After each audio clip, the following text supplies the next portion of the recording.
Welcome to Resource PNG.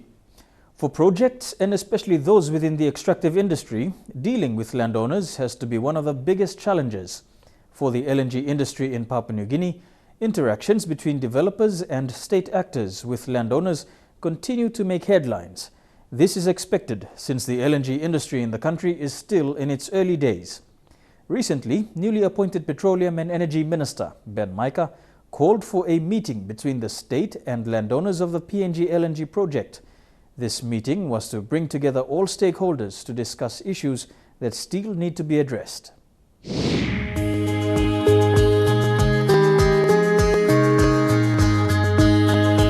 Since being appointed as Petroleum and Energy Minister, Ben Micah wasted no time, making it known that he intends to deliver results within this key sector. His mission for change within the sector began with a meeting between landowners and the state over outstanding issues. The meeting, held in Port Moresby, was the first such meeting between the minister, landowners and the state through the Department of Petroleum and Energy. And the meeting drew a large crowd, predominantly landowners from the LNG impacted areas in Southern Highlands and Hela provinces.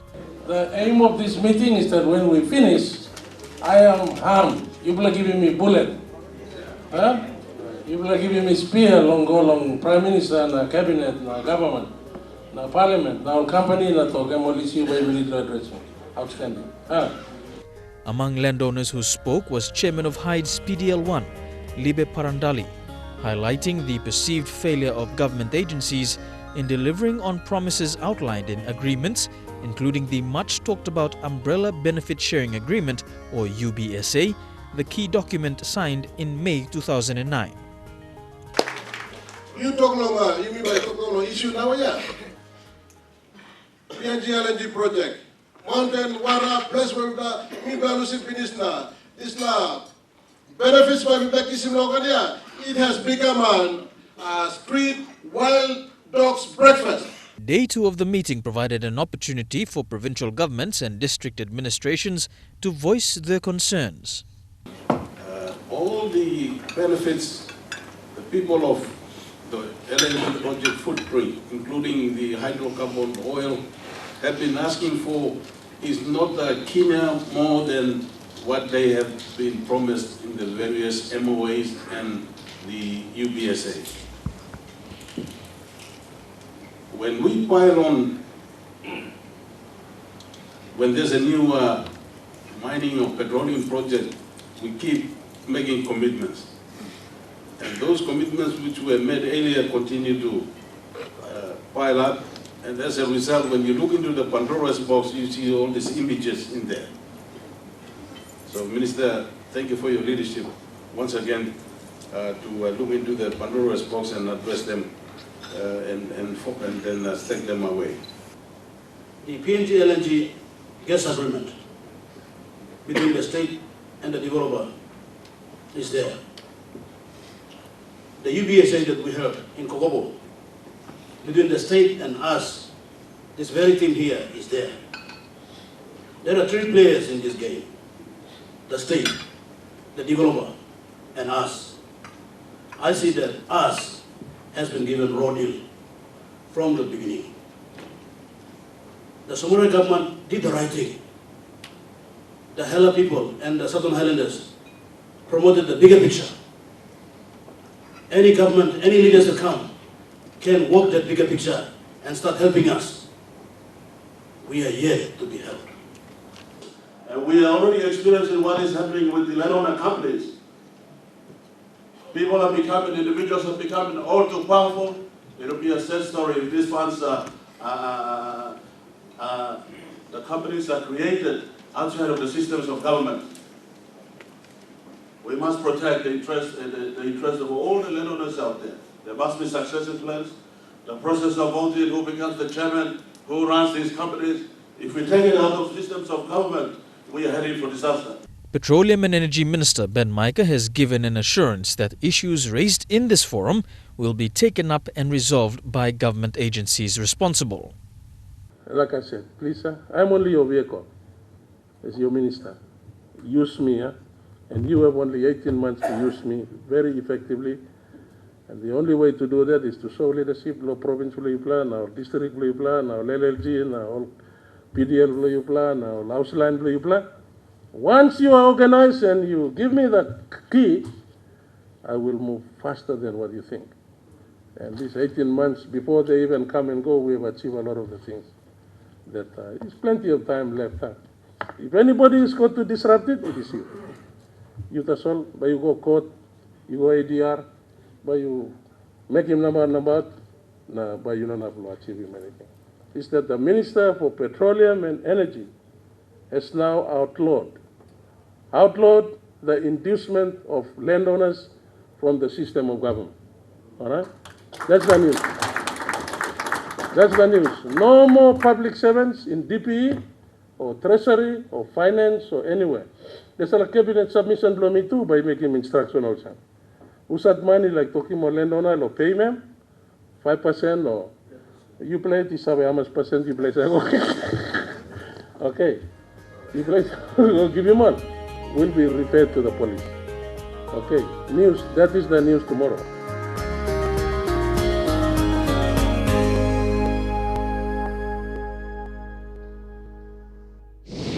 After the break, we take a look at Oil Search's 2015 full-year results. That's up next on Resource PNG. Welcome back to Resource PNG.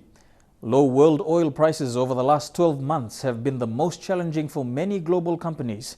And it is no different in Papua New Guinea, with Oil Search Limited recording a drop in its core profits in 2015. Its managing director, Peter Botten, announced the results, with the company posting a core profit of $359.9 million, or about 1.1 billion kina, a 25% drop from its 2014 results. Botten said a positive for the company were its production levels, with its operations achieving production of 29.25 million barrels of oil equivalent, the highest levels in the company's 80-year history.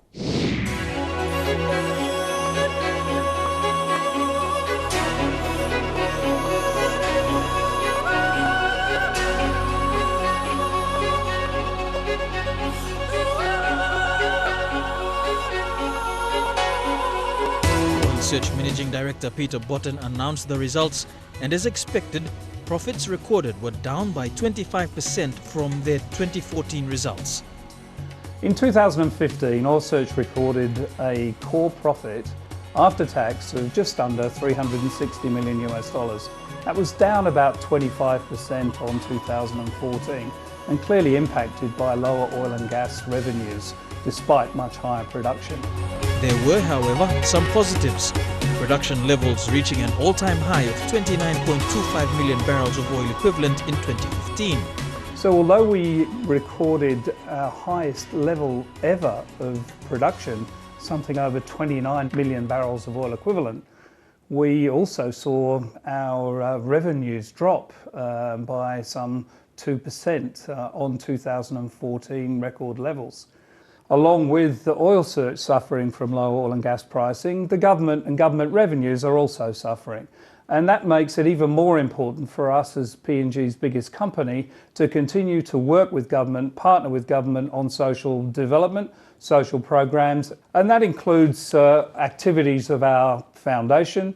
It includes activities around power. It includes activities for delivery of infrastructure, which most recently have seen the transition to government operating Maria House, now Sir Manu Supe House, and the National Football Stadium. We'll continue to build roads, we'll continue to refurbish schools, we'll continue to do a range of health programs around the country, which in partnership with government, in partnership with the provincial government and our landowners, help deliver services for our nation and PNG people as a whole. The increase in production has been welcomed, with the company also looking to expand its operations in PNG. And the timing seems to be right, with talks of developing the Elk Antelope gas fields ramping up, as well as the expansion of the PNG LNG project. This year we're also carrying out appraisal drilling on the Elk Antelope field, and by the end of the year we should have a very good idea as to how big the Elk Antelope field is. We're also carrying out a range of other drilling activities to look at the gas resources around the country, at Muruk, at Barrakiwa, and some of our other smaller gas fields that could underwrite gas development locally within Papua New Guinea, as well as helping the expansion activities for PNG LNG and Papua LNG. At the present time, oil and gas prices have remained at relatively low levels, which has also provided an opportunity for Oil Search to relook its operations and undertake a number of organizational changes to ensure it remains successful. Continue to work hard to deliver the value for the organisation, and we are in an unprecedented position to drive further growth in the organisation. We need to be lean, mean and a bit hungry. We need to be focused on the kina and the dollars, but overall our future remains bright.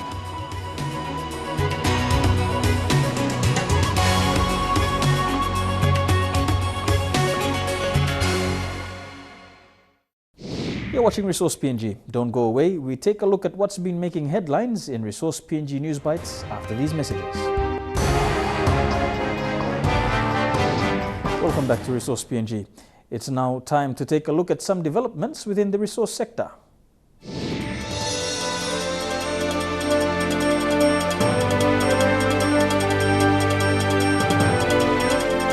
Operations at the largest mine in Papua New Guinea, Oktedi Mine in Western Province, recommenced this week. This followed statutory safety approval granted by Mineral Resources Authority, MRA.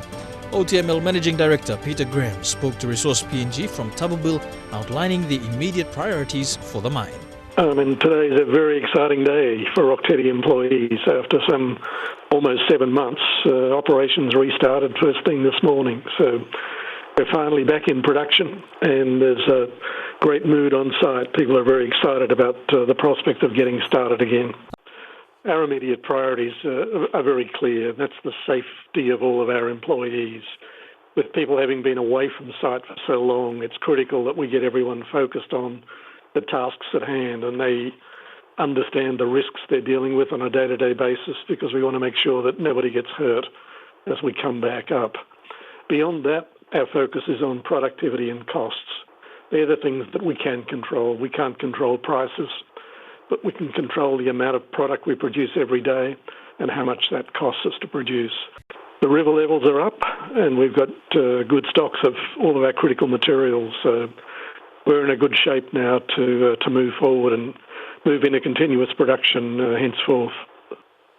Yes, we've been bringing employees back progressively over the last few weeks, and as of today, we've got something like 800 employees on site, which is a little more than half of our total workforce. So we're well underway to getting back to full normal operations. It's clearly, having been out of operations for 7 months, our cash position as we come back up is pretty tight on restart. But we do have adequate cash to get us through an efficient restart. We've managed cash carefully through the dry weather period. And even with prices at $2 a pound for copper, which is about half what it was 4 years ago, we expect to be profitable this year.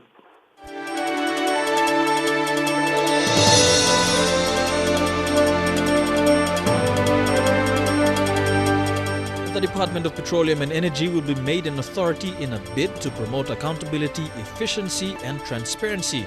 Petroleum and Energy Minister Micah made this known during the recent forum with landowners of the PNG LNG Project.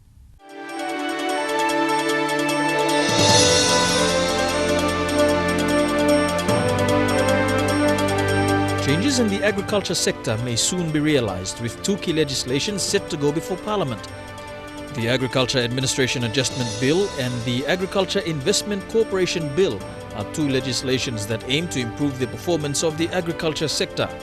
The Agriculture Administration Adjustment Bill will be the overarching legislation which redefines the role of the Papua New Guinea Agriculture Department, while the Agriculture Investment Corporation Bill will guide the establishment and management of the Agriculture Investment Corporation, as well as secure funding and manage investments within the agriculture sector.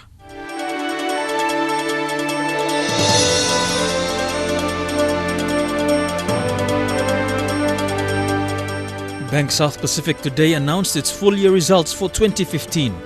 The group recorded a consolidated operating profit after tax of 531.9 million kina, up 4.8% on 2014 results. BSP Chairman Sir Costas Constantino, in announcing the results to the Port Moresby Stock Exchange, said despite a slowdown in the PNG economy in 2015, overall the bank had done better than its competitors, with the group recording an increase in revenue, largely on the back of its bank loans, as well as additional income from the new asset finance operations in PNG and Fiji, and the acquisition of Westpac's Pacific branches in Samoa, Tonga, Cook Islands and the Solomon Islands. Domestically, the bank had responded positively to reduced foreign exchange income opportunities, whilst at the same time absorbing the impact of reductions in customer fees that were implemented from March 2015. Sir Costas says significant loan portfolio growth and a continuing and disciplined cost containment strategy has allowed BSP to largely mitigate the impact of these challenges, with the bank looking forward to another successful year in 2016. And that brings us to the end of this episode of Resource PNG. If you would like to contribute to the program, get in touch with us via email on resourcepng@mtv.com.pg. You can also find us on Facebook. Just search for Resource PNG. To view this episode again, you can log on to www.mtv.com.pg, where you can find a link to the Resource PNG page. We look forward to your company same time next week on Resource PNG. Bye for now.